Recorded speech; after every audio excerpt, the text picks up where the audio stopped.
service pa ako. Napag-usapan na yan eh. And majority po sa rank and file, hindi pabor dito. And yesterday, Mr. Chair, when I received the notice na meron tayong meeting this afternoon, may mga tinawagan po ako na PNP personnel active. And based on that, wala akong nakausap, Mr. Chair, na pumabor. So alam ko po, Mr. Chair, na ang interest ng ating sponsor dito ay yung moral and welfare ng ating personnel. And being retired police officer, alam ko po na dapat nating i-consider yung sentiments ng rank and file. Now, kaya ko po, Mr. Chair, na itanong yung survey which, according to General Acobo, sir, ongoing pa lang, parang hindi po yata tama na magkaroon na tayo ng hearing na ganito samantalang ongoing yung survey. Another thing, Mr. Chair, is ang PNP personnel natin, nandun yung takot na pag ako ay nag-no, baka ma-identify ako, pamalasin ako. Nandun po yan So, Mr. Chair, with respect to the representative of the PNP, General Acobo, siguro po, Mr. Chair, maganda, simplihan na lang yung survey under the supervision of NAPOLCOM. Parang butation na lang. Halimbawa po, sa isang unit, may box dyan, o lahat ng personnel, boto kayo, yes or no.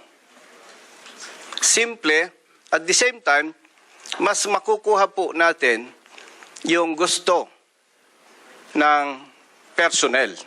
Kasi po, dapat protektahan natin yung moral and welfare. Kasi, Mr. Chair, ang hirap magtrabaho pag hindi mo gusto. So, sana, mawala na yung laging sinasabi na wait until you become, rank has its own privilege, sir, yes sir, kahit ayaw naman. So, Mr. Chair, I move to direct the PNP to conduct survey pertaining to this bill that will reflect the real interest of PNP personnel under the supervision of NAPOLCOM, Mr. Chair. Okay, there's a motion to direct the PNP to conduct a survey. Under the supervision of NAPOLCOM, Mr. Chair. Okay, so you're going to shoulder the survey cost. Okay, so there's a motion to direct the PNP to conduct a survey on this. Objecting. Yes. But I just want to find out regarding the survey that was already started. Do you PNP. have Ongoing yung a survey that had been conducted by the PNP? Meron na po ba? Ongoing. Wait, yung sagot Wait, Diba? tanong lang natin. Pasagot muna natin sa PNP. Sir, can you kindly answer the query pa na? Yes, Mr. Chair. Before we proceed with the motion, so answer muna natin. Yes, Mr. Chair. We initiated the survey just immediately to get the consensus of the PNP on this matter, sir.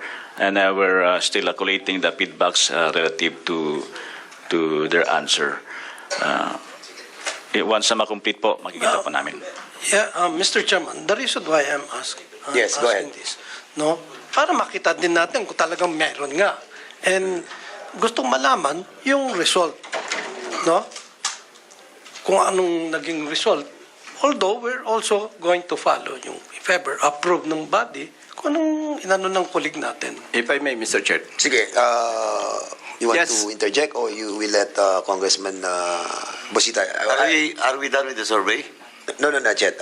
We yet? are asking the motion to direct the PNP to conduct a survey, but apparently there is already a ongoing survey going on by the PNP.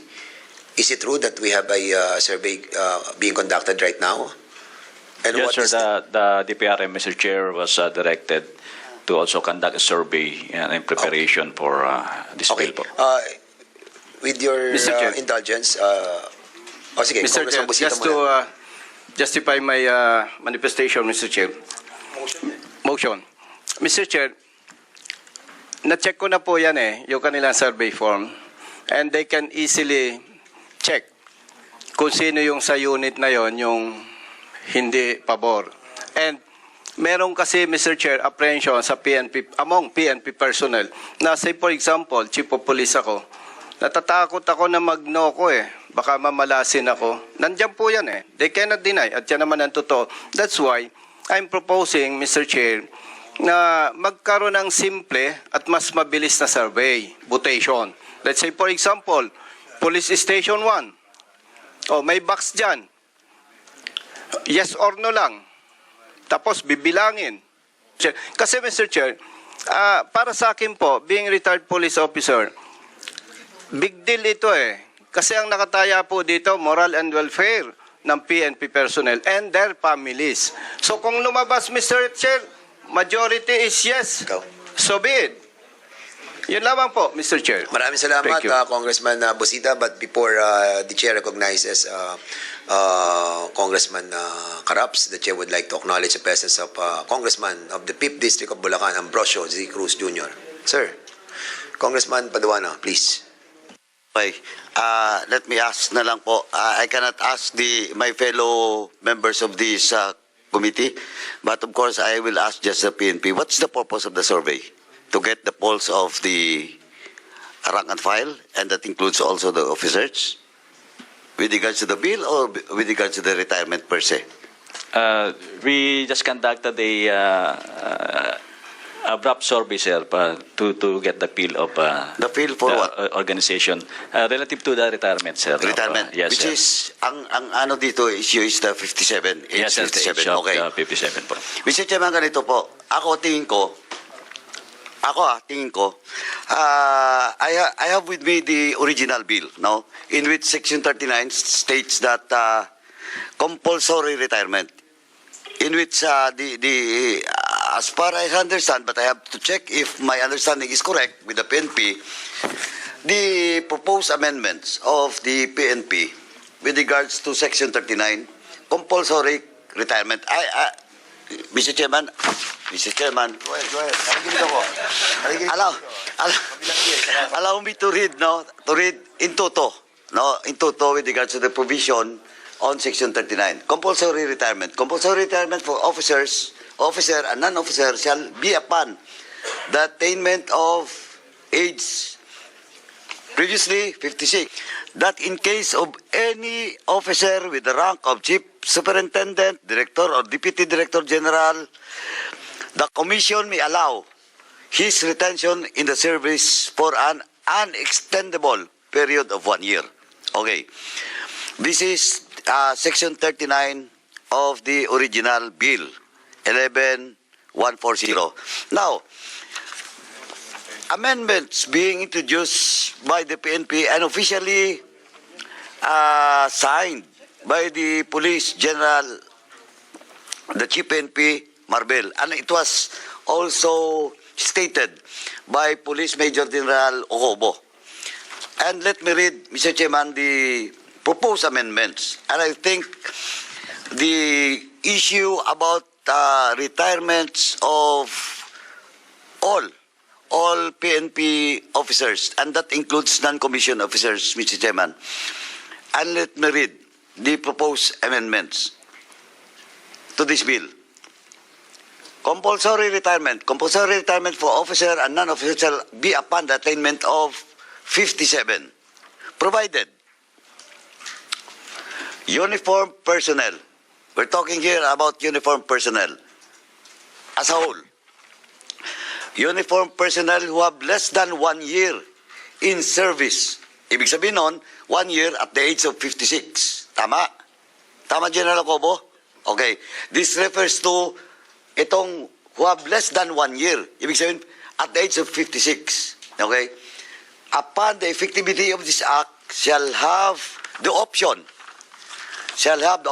to retire at the age of 56. and shall be considered compulsory retired. Okay. Now, let me ask the PNP so that the issue about survey and everything, because I think the issue, Senator Busita will correct me if I'm wrong. The issue here is about the interest of those non-commissioned officers down below, or the rank and file, which will retire supposedly at the age of 56. Okay? So instead of 56, they will retire by 57 compulsory, based on the original proposed bill, except for those Director General, blah, blah, etc., etc. Now, dito po, sa amendments, Mr. Chairman, ng PNP, may option po, no, to retire. At the age of 56, non-commissioned and commissioned officers within the PNP can retire. And it will be considered compulsory retirement. And as far as I'm concerned, just correct me if I'm wrong, Senator Busita, the concern of the non-commissioned officers are those age upon retirement at the age of 56 na mag-extend pa ng 1 year kung mag-57 ang compulsory retirement. But in this proposed amendment of the Philippine National Police, as stated by Major General Ocobo, and the letter or position signed by the Chief PNP, pwede po at the age of 56 if commissioned or non-commissioned officers wants to retire, considered po as compulsory retirement. No official. So it never changes. It never changes. For example, ako, at the age of 56, supposedly, I have to retire. Now, pwede ako mag-retire. Option ko to retire, or I will extend my 1 year. So, ganun pa rin. So, in question of the protection or the interest of the rank and file, kasi, dito kasi, but of course, that is an issue being raised na yung papaboran dito ay yung mga nasa taas, mga commissioned officers na magre-retire na ng 56, lalo na humabol para Chief PNP, or sabihin na natin diretso, Chief PNP ngayon should retire on February next year, pag naipasa itong bill na to, may 1 year pa siya. Option siya. Tama? General Ocobo? So my interpretation is correct na still that will be considered compulsory retirement if I opt to retire at the age of 56. Tama? Tama po, sir. Oo, tama. So, again, I cannot ask my fellow members of this committee, but that is based on my understanding and what I felt with regards to surveys and everything. It's all about the age retirement between 56 and 57. But under this amendments I have said, may option po ang commission and that commission officers to retire at the age of 56, and it is still considered as compulsory retirement. Yan po. Thank you, Mr. Chairman. Klaro naman yun, no? Klaro naman Mr. yung Chair. ating nabasa at na sinabi po ng PNP. They have option, no, to retire or to continue for another year, di ba? Mr. But Chair. the question is the sentiment of Senator Busita about the survey that he wanted and directed the PNP to conduct, you know. What I'm trying to see on the motion is the truthfulness of the survey. So basically, siguro, you want to pursue with your motion or Yes, Mr. Chair. sige, what's the pleasure of the gentleman from Party List One Rider? Mr. Chair, before I... May pending tayong motion. Yes, You Mr. have Chair. already Banggitin ko lang dito, Mr. Chair, dito sa Section 39, compulsory retirement. Compulsory retirement for officer and non-officer shall be upon the attainment of age 57, provided that uniform personnel who have less than 1 year in service upon the effectivity of this act shall have the option to retire at the age of 56. So, ibig sabihin, Mr. Chair, ang binibigyan lang po dito ng option, itong retirable. But all the rest, pag naisabatas ito, 57 years old lahat ang retirement nila. That's why, para po makita natin yung interest ng rank and file, dapat po talagang magkaroon ng proper survey dito sa PNP personnel. Kung lumabas po, yes, majority, so be it. So ang punto lang dito, Mr. Chair, kailangan yung pulso talaga ng personnel ang makita natin dito. And I believe the honorable sponsor, ang interest lang talaga nito is para maproteksyonan yung ating personnel, yung moral and welfare nila.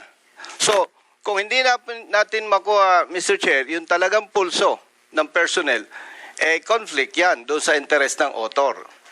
Hindi po tama yon. So, yun lamang po, yung nabanggit kasi dito. Okay, thank you so Mr. much. Chair. We have really to balance everything. We know that there are advantages, and disadvantages on the retirement age from 56 to 57. We know all about it, no. At alam natin that the junior officers will be really affected, no.